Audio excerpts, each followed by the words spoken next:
So, good day everyone. Welcome sa video presentation namin about sa Villa Marciana Resort. So, we're from BIT 501. So, una, introduce ko muna sa inyo yung mga members ng grupong ito. So, unang-una, si Mr. Christian Ray Catalan, then si Mr. Brent Gerald Toribio, then si Mr. Josh Wendell Triunfo, then yours truly, Manuel M. Villagracia Jr. So, ang purpose ng video presentation na to is ma-demo sa inyo kung paano ba gumagana yung nagawa naming database system. Then, may mga questions kami na kailangan sagutin. So, proceed na tayo sa mga questions na yon. So, ang unang question is objective and purpose of the design. So, tawagin natin si Mr. Triunfo para masagot ang tanong na ito. So, Mr. Triunfo, go ahead. So for this part, ito yung objective and purpose of the design. Ang main goal namin is to create an easy to understand and secure system para sa Villa Marciana Resort. Gusto namin na both client and admin ay nakaka-access sa kanilang respective dashboards ng madali at safe.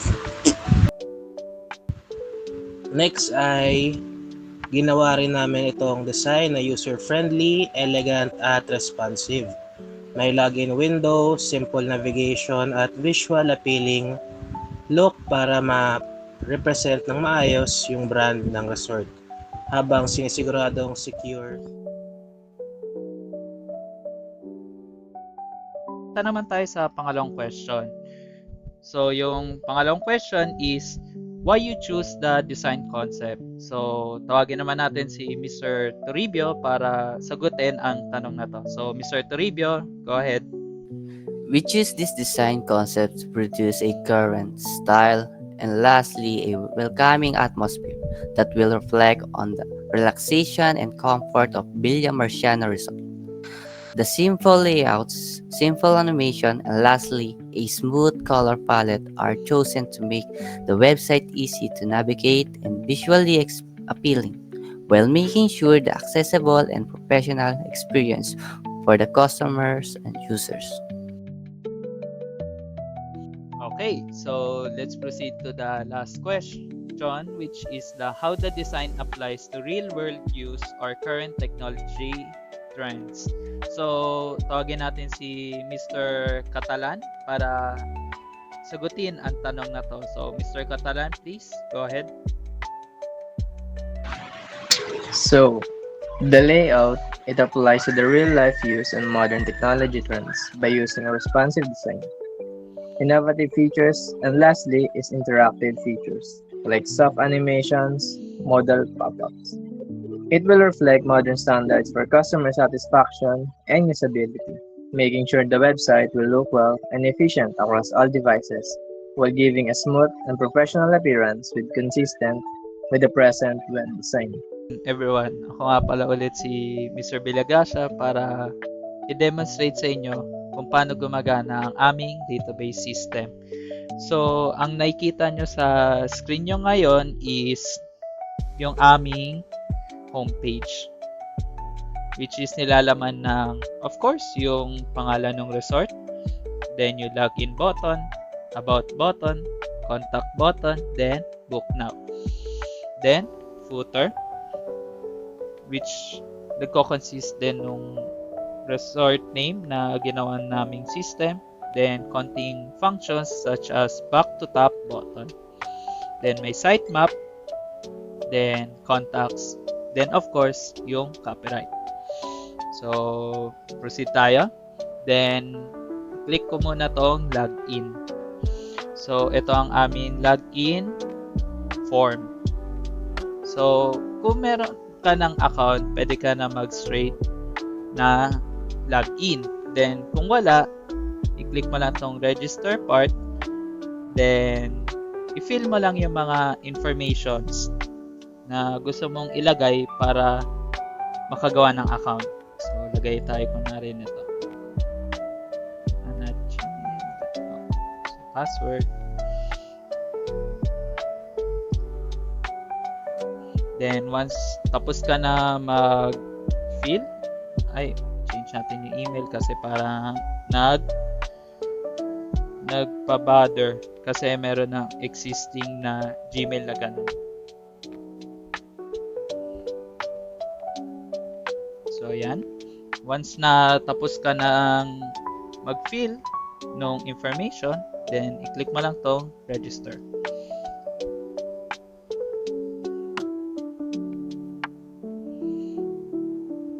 Yun. So, pag successful na, so once na tapos ka na mag-register, then wala nang problem or hindi nagmamatch sa mga already existing accounts, so makakatanggap ka ng registration successful, please log in. So after natin mag-login, punta naman tayo dito sa sign in here. Then yun, click ulit natin yung login. Lagay lang natin yung information na nilagay natin. So yung username, then yung password. Once na tama yung credentials na nilagay mo, matik, mapupunta ka na sa client dashboard. So, ito naman ang client dashboard. So, ayan, merong welcoming remarks. Siyempre, yung about sa dashboard, tsaka yung sidebar, then yung house rules ng resort. So, tingnan natin yung mga laman ng ating sidebar. So, unang-una, reservation. Dito sa part na to is may kita mo yung mga available dates pa na pwede i-book. Then, pag naka-choose ka na ng date, kunwari, lagay natin November 12. Yan. May lalabas na local host says date selected. Then, click OK. Once na naka-click ka na ng date na gusto mo ipa-reserve, syempre, mag-fill tayo ng information.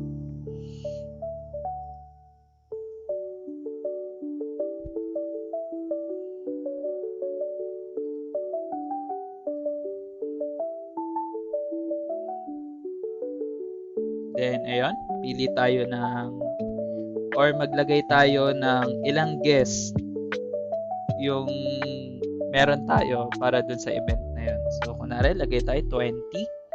Select tayo ng event type. So, kunwari, pili tayo birthday. Then, pili din tayo sa preferred package.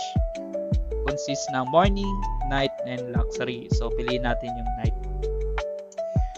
Then, pili din tayo dito sa catering package. Consists ng basic menu, standard menu, premium menu, then deluxe menu. So, piliin natin tong standard.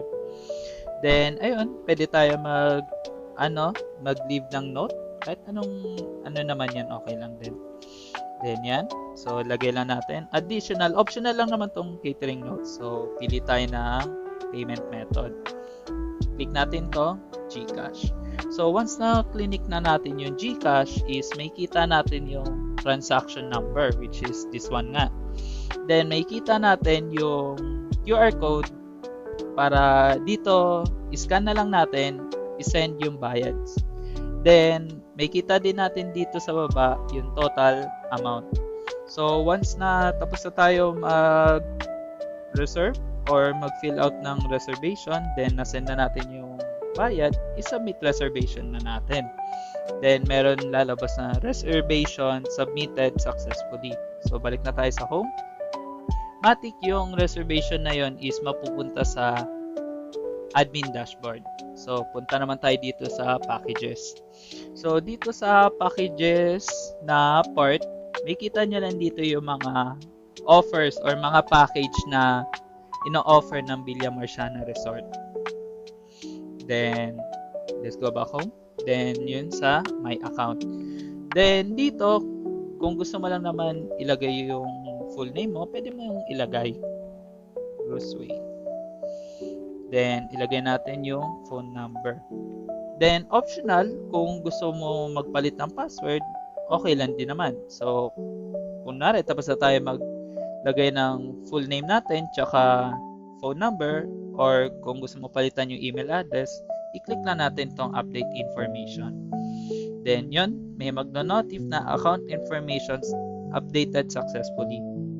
Then once na tapos na tayo, yun, go back home lang. Balik lang tayo sa main client dashboard. So once na tapos na tayo, gawin naman natin yung job natin as a admin. So ilagad lang natin yan. Then mag-login tayo sa ating admin dashboard. So yun. So ito, may nag-pop up na today registration kasi nga gumawa tayo ng isang account. Bagong account which is yun nga si Bruce Wayne. So itong aming admin dashboard is nagko-consist ng total bookings, spending, paid, then total revenue. Then may kita din dito yung booking history. Ito nga, pinakauna, which is si Bruce Wayne birthday, then yung package, then yung status. Then may kita naman natin dito sa baba yung bookings overtime, revenue by package, event types, then booking status. So punta tayo dito, i-view natin tong bagong reserve. So yan. So itong reservation record is may kita lang natin dito yung mga nag-reserve. Buong nag-reserve sa system natin or sa mismong resort, sabihin na natin. Then yun. Then once na na-receive na natin yung bayad, pwede natin i-edit. So yan. Punta lang tayo status. Pwede natin ilagay paid kung na-receive na natin yung bayad niya. Unpaid, syempre kung hindi pa bayad yung customers, then cancel. So since na-receive na natin bayad, i-click natin yung paid. Then click natin yung save changes. Okay? Then kunwari gusto natin ma-track yung yung customer, yung reservation ng customer, i-copy lang natin yung reservation number. Then i-paste natin dito, then enter.